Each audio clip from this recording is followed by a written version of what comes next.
இயேசுவின் அன்பு. கிறிஸ்து இயேசுவின் நாமத்தினாலே உங்களுக்கு அன்பின் வாழ்த்துக்கள். சங்கீதம் 34 அதிகாரம் 8 கர்த்தர் நல்லவர் என்பதை ருசித்துப் பாருங்கள், அவர் மேல் நம்பிக்கையாயிருக்கிற மனுஷன் பாக்கியவான். பிரியமானவர்களே, நீங்கள் பாக்கியவான்களாய் இருப்பீர்கள். கர்த்தரை நீங்கள் நம்புகிறபடியினால் நீங்கள் பாக்கியவான்களாய் இருக்கிறீர்கள்.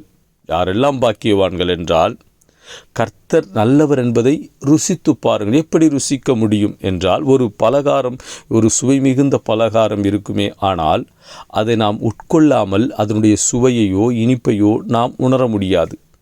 எனவே கர்த்தரை நாம் இருதயத்தில் ஏற்றுக்கொண்டு அவரின்படி வாழ்ந்து அவர் வசனத்தின்படி வாழாவிடில் நாம் அவர் நல்லவர் என்பதை ருசிக்க முடியாது.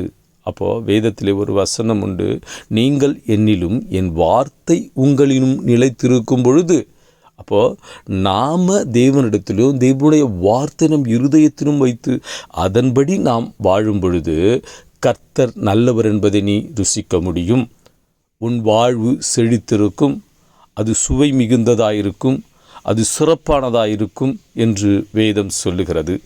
இப்படியே நீ கர்த்தரை நம்பியிருக்கிறபடினா நீ ஒரு நாளும் தாட்சி அடைகிறதில்லை. உன் நம்பிக்கை ஒரு நாளும் வீண் போகாது. நீ பாக்கியவான் என்று கர்த்தர் சொல்லுகிறார். அப்போ கர்த்தர் நல்லவர் என்பதை அவரோடு கூட இணைந்திருக்கும்போது நாம் ருசித்து நம் வாழும் பொழுது கர்த்தர் அதை சுவை மிகுந்ததாகவும் வாழ்வை சிறப்பு மிக்கதாகவும் இனிப்பு மிக்கதாகவும் அவர் மாற்றி உன்னை ஆசீர்வதிப்பார். ஆமென்.